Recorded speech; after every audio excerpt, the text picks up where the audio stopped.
Well, the Tamil Nadu Assembly broke out in absolute chaos after the MLAs became extremely unruly. The scenes that, you're just going to see on your screens right now were played out a short while back.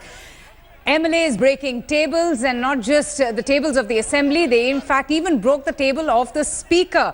Obviously, this was a very disturbing, disgraceful scenes that were witnessed inside the Tamil Nadu Assembly. Now remember, earlier on, nobody was allowed to see these scenes because the media was completely shut out from the proceedings that were taking place inside the Assembly. But then these visuals were released by Jaya TV. One could see the MLAs breaking tables, manhandling the Speaker, and then even sitting on the Speaker's chair. The DMK MLAs have been evicted now by the Speaker after they reportedly became extremely violent and unruly. They were shouting slogans, trooping to the well of the Assembly.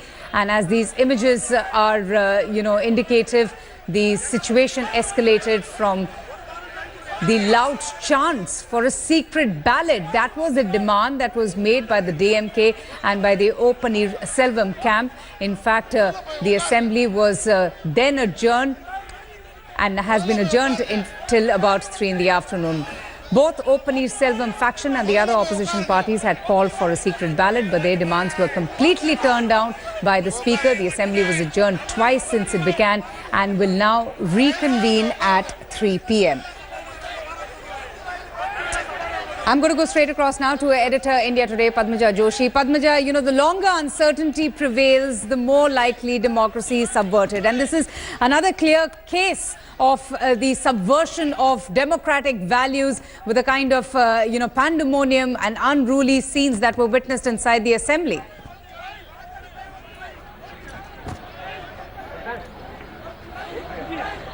Just to take you back to 11 in the morning till about 1 in the afternoon, what basically happened was that you seemed to have the DMK and the OPS camp working pretty much in tandem. First, they demanded that there be a secret ballot that was not accepted by the Speaker.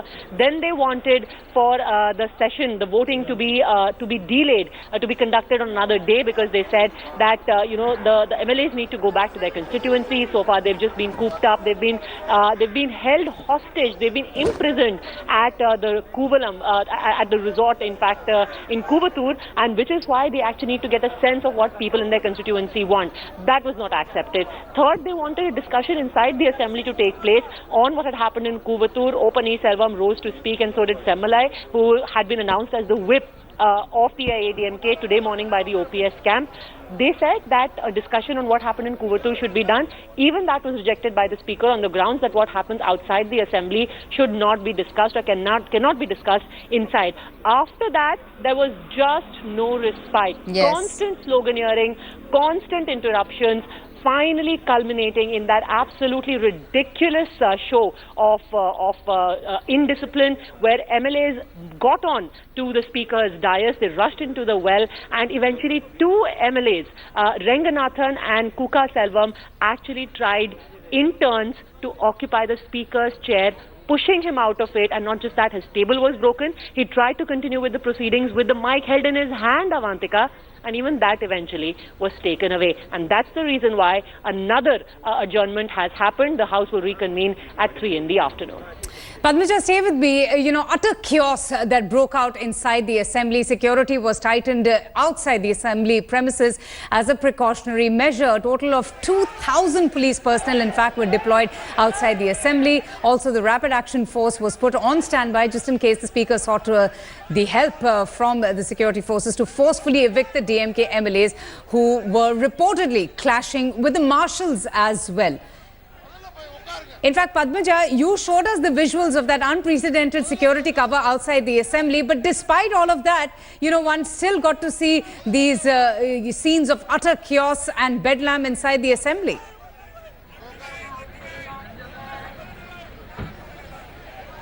In fact, what was very interesting is that the Marshals had surrounded the Speaker, fearing that there would be another attempt to try and jump up and surround him by the DMK MLAs. What's also interesting is that the Speaker, when he was talking to my colleague Pramod Madhav, said I was manhandled, my shirt was ripped off. Who do I go to and talk about what I was subjected to? I was insulted. What I'd also like to tell you is that in the middle of all this, the O Selvam camp is also claiming that they are constantly being threatened inside the assembly by the EPS camp. So these events have been taking place since morning. Hopefully, we will finally have some semblance of order at 3 when the assembly convenes. Quick idea I'll give to you of the kind of security we are seeing so far. The rapid action force has been kept on standby, and you see a number of policemen also in their riot gear. Additional police has been called in, at least 2 to 3 buses. So all of them currently on standby, Avantika. And very interestingly, all of this was happening, not under the media gaze. This is the most important point. All of this happened, and we witnessed to it just later on when Jaya TV released those visuals. High voltage drama that was witnessed both inside and outside the Tamil Nadu State Assembly, the OPS faction and the opposition parties causing that ruckus inside the assembly, reportedly even breaking the speaker's table. Not reportedly, in fact, they did just that. We also have the visuals of the same, of just how mics were yanked out, how MLAs stood on the tables, they tore papers, and they even broke the speaker's table. Sources say that the DMK raised slogans supporting the O Selvam camp in their demand for a secret ballot. So it's very interesting how, the DMK in tandem with the O Selvam camp had raised a similar demand for a secret ballot. Both the OPS faction and other opposition parties had called for the secret ballot, but their demands were turned down by the speaker. I'm going to go straight across now to Akshata Nandgopal, who's also been taking us through all the minute-by-minute details coming in from inside the assembly. It's interesting how the media, Akshata, was completely shut down to the proceedings inside the Tamil Nadu assembly. It's interesting how the audio speaker in the press room was also disconnected. But, when finally the visuals were out, it's shocking to see what actually transpired inside the assembly. Matika, it's almost as if they anticipated that this kind of violence would happen, that, we would see MLAs resorting to such shameful behavior, because not just did they ensure that the media can't telecast the entire proceedings live, but the place where the media is allowed, which is the press room, the press gallery in the assembly, the speaker that's there inside there, which gives, of course, the broadcast live, which tells them what's happening. You can listen to the audio, what's happening. That was disconnected as well. So it was very clear that they did not want anyone to know what's happening really in the assembly while that floor test was taking place. What's happened, however, is that from 11 a.m., from when the assembly convened, we saw non-stop drama. It was ruckus over and over again, with the DMK raising several issues at hand. And what we then witnessed was, of course, really a democracy hitting a new low, because we're seeing this kind of violence that took place. It started with DMK MLA Pungotai getting up onto her chair, screaming slogans, tearing up pages of the assembly pamphlet that each of them are given. They then rushed towards the speaker, started harassing him as well. So, of course, at 3 o'clock, we will be seeing the assembly reconvening. The question is, what then? Will the speaker decide to take strong action and dismiss DMK MLAs from the House? Will he ensure that they're all paraded out? And if that is the case, Avantika, what will that mean numbers-wise? Will that mean advantage EPS, or, will OPS still manage to get the numbers that he deserves? These are all questions that definitely need to be answered. And really, despite all this that you're seeing here, we're standing outside the Secretariat. Right. We've got someone who's dressed as MGR standing right next to me. He's been here through, this sweltering heat to show his support really for the AIADMK. And, what's interesting, Avantika, is that this is the people's sentiment. They believe that the AIADMK still follows the legacy of Dr. MGR, of Amma. But what we're witnessing inside is an outright war, is outright violence, abuses being hurled. And really, people do not expect this here. You're seeing the kind of anger on social media. And here as well, I was communicating to so many people, all of them completely disappointed with what they've been hearing about the happenings inside the Secretariat. Oh, absolutely, absolutely. The violent scene, the unruly behavior, in fact, was being, perpetuated purposely at the behest of the DMK, so has been alleged. I'm going to go straight across now to editor India Today, Shiv Arur. Shiv, Take us through the numbers, because by the end of all of these theatrics, the kind of scenes that we have seen, it will come down to the faction that has the maximum number of MLAs on their side. Now, what we heard earlier was that one AIDMK MLA and two DMK MLAs decided to not vote, to abstain from voting. So can you just give us now a thorough picture as to where the numbers are at? Can you just give us now a thorough picture as to where the numbers are at? Yes. Between now and the actual floor test that takes place, if it's allowed to take place, given the huge amount of violence that's taking place inside the Tamil Nadu Assembly, here's where the state of play currently lies. Now remember, the 234-member Tamil Nadu Assembly, one seat is vacant because of Jayalalitha, her seat is not there, so that number becomes 233 in the Assembly. Also, when it comes to voting, Karunanidhi, leader of the DMK, he's unwell, he's not in the Assembly, he's unlikely to vote, so that number comes down once again to 231. The Speaker votes only in the case of a tie, so that number comes down again. Two DMK MLAs and one AIADMK MLA have decided to abstain, so that number comes down. So the House strength in total is only 228, which makes that magic number for any one side 115. Now the state of play as far as the OPS, O Paneerselvam and EPS camp looks like this. With the magic number at 115, the OPS camp is still tantalizingly at 11 at this point of time, and 113 is where the Sasi camp, where Palaniswamy currently lies. But if the O Paneerselvam camp just gets 8 more crossover or decide to vote in his favor, the Sasi camp will lose majority, and that will be the end. There will be chaos inside the assembly once again, and the E Palaniswamy camp, which is of course remote controlled by Sasikala according to reports, will then lose the kind of power that it completely began with. The things are still currently in flux, things are in motion, there is violence inside the assembly, so all of these numbers are also possibly in flux at this point of time.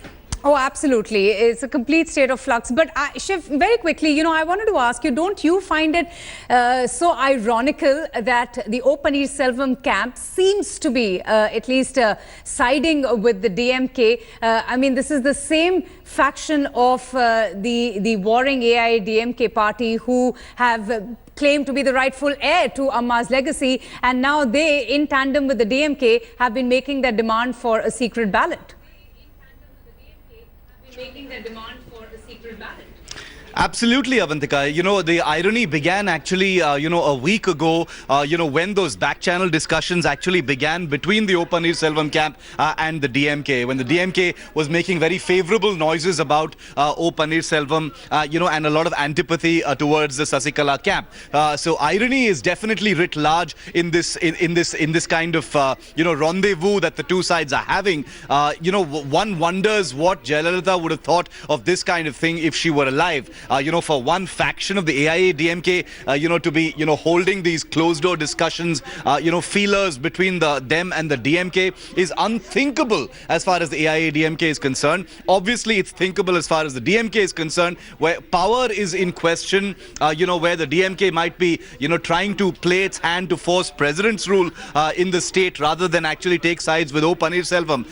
All bets are off, and I think you're absolutely right. I think it is symptomatic of just how degraded, the idea of democracy in Tamil Nadu is today, specifically, that you've got the DMK and the O Paneerselvam faction pretty much on the same side. And all that violence that's breaking out, remember, inside the Tamil Nadu Assembly is also symptomatic of how all walls have broken down, political compulsions ruling the day, and, old rivalries, appear to be just that, old. Absolutely. A. Sarvanan from the DMK is also with us on the broadcast. Mr. Sarvanan, I just want to ask you, this is clearly a new low for Tamil Nadu politics. We were all witness to those very highly and undemocratic and disturbing visuals inside the assembly. There is an allegation against the DMK that this was a concerted attempt by your party to perpetuate this kind of violence, to ensure that the voting does not take place, to stall proceedings, and then perhaps put the assembly in suspended animation. Your reaction? We are talking about new lows. The lowest ebb of Tamil Nadu politics was when the MLAs were held captive in the resort They were brought to the assembly, herded into the assembly at gunpoint with armed security men, with bouncers guarding them. That is the lowest ebb in Tamil Nadu politics, not what happened inside the assembly today. Our leader, Mr. M.K. Stalin, wanted a secret ballot that was rejected. Then he wanted does that mean, to be held. sir, does that mean that if that demand has not been accepted by the speaker, one resorts to such violence that we're seeing on our screens right now? It's not violence. We protested to the speaker's decision in a democratic By heckling manner. the speaker, by manhandling the speaker? Do you justify that, sir? The speaker was not manhandled. The speaker was not manhandled. See, that's what I keep telling you. There is no passing of judgment before we get the unedited version. We don't know what the other faction of the ADMK MLAs did. Why this JRTV is not releasing that? Only JRTV has access to what has happened inside. That has become convenient for everybody to blame the DMK now. The people are watching it. They want this. They don't want this government, this faction from EPS, E. Palanichami to take over. No, but then why is it that the DMK MLAs have been evicted from the... Why is it that the DMK MLAs have been evicted on the instructions of the speaker from the assembly, from the house? Because the speaker is clearly siding with the EPS faction. If they're so confident about the numbers, why they are not agreeing for a secret ballot? Okay. Everybody knows that anti-defection law wouldn't apply. Okay. So there is no reason secret ballot could not be held. Okay. If they are voting for another party, yes, agreed, secret ballot cannot be held. But this is a division within their party. There are two factions. They want to elect one faction. So why can't a secret ballot? Okay, so that's the charge being made by the DMK. When they want, see, the lowest ebb, the lowest ebb is also when the ADMK faction headed by E. Palanichami ensured that there is total cut-off of communications. When they pull the audio plugs, that is when there was the lowest ebb, not this. Okay, all right. Just stay with me. That's the point that you made. But the Tamil Nadu police had a very different version, sir. They went to the Madras High Court. They said that those MLAs were not kept under any duress. They had those signatures from them as well. However, I'm going to come back to you. Let's just listen in to all the other political reactions coming in right now. I think extreme levels and degrees of frustration, fear, and the certainty of defeat staring them in the face is what is causing these outbursts. कुछ भी हो जाए सख्त सख्त कार्रवाई करनी चाहिए इन लोगों के खिलाफ, कोई भी हो. आप गरिमा नहीं रख सकते विधानसभा की, आप गरिमा नहीं रख सकते असेंबली की, तो किस लिए आपको यहाँ पर आए हैं? ये गलत बात है, बहुत गलत बात. जितना कंडम किया जाए, नहीं लॉ में ये है कि दे कांट डू इट, और इस पर तो कार्रवाई करनी चाहिए, डिसिप्लिनरी प्रोसीडिंग शुरू होनी चाहिए. I'm going to go straight across to Mr. Narayan Lakshman from The Hindu as well. Narayan, this undoubtedly is a blot on democracy. This is a subversion of democratic values, what one got to see inside the assembly. But just tell me one thing. What was happening in the EPS camp at that point? What was the incumbent chief minister, Mr. Edapadi K. Palanisamy, doing at that point, and the other MLAs who have pledged support to him? Right, so our reporters on the ground, we have multiple reporters there, and people who are inside the house as well who have access to, who have seen what is happening there. So again, before anyone says that there is only one media giving information, there is not. The Hindu is an established newspaper of this country, and this is our version of what happened. On the record, we have an account of Mr. EPS, Mr. Palanisamy, and sitting in the Treasury bench, all his colleagues, the cabinet members sworn in, sitting calmly and not engaging in any sort of activity relating to this on the side of the throughout the entire breakout of violence. In terms of image and perception, won't they have won at least round one? Because they've invited a lot of criticism in the last few days with the ongoing political turmoil in the state. Absolutely, absolutely. I think they have come out smelling of roses here, and it's ironic because the DMK has, or whoever was behind this, let me not name names since we're disputing that, whoever has behind this has actually handed the advantage to the EPS side, because you have allowed them to take the higher moral ground on an issue and you have allowed your own members to be ejected from the house, and the other issues being raised, such as the Kuvatur question, MLAs being held at gunpoint, that is now fading into the background, because according again to our reportage on the ground, the speaker first said to Mr. M.K. Stalin, "My shirt was torn and I have been insulted." And Mr. Stalin has expressed his regret. This is a matter of our record in our newspaper. in our newspaper. This is not any other media. It is in the Hindu. So secondly, Mr. Stalin, the speaker said that under rule 19(1), he is allowed to continue with the conduct of the House, and Mr. Stalin replied politely at the time that under rule 122, if there's an extraordinary situation, yes, there is a call for an adjournment.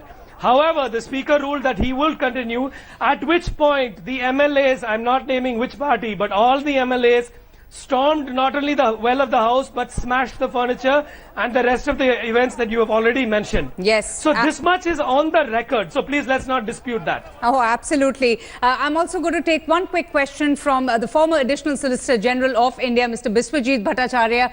Sir, you wanted to make a point. Please share with us, what did you want to say? Can a vote happen now? Assembly has been adjourned twice. It's supposed to reconvene at 3 p.m. You see, the vote must happen. It is not a question of can. Because if the Chief Minister has been appointed by the Governor and asked to prove his majority on the floor of the House, yes, and a situation is created disabling the Speaker right, from functioning, then I think the Speaker has to put his foot down. yes, And whichever way he wishes to adopt, absolutely, in his own wisdom and discretion, because he is the boss. Today, and if he fails to do so, it would reflect rather poorly on him as well. Exactly. True. If he fails to do so, what is the guarantee that after adjourning the proceedings, yes, the same results would not be achieved? So therefore, I would respectfully agree with my colleague, Mr. KTS Tulsi, yes, the senior advocate and former ASG. He just mentioned in the channel that the Speaker has to do it today, and I think the Speaker should not allow the situation to be precipitated from bad to worse. Absolutely.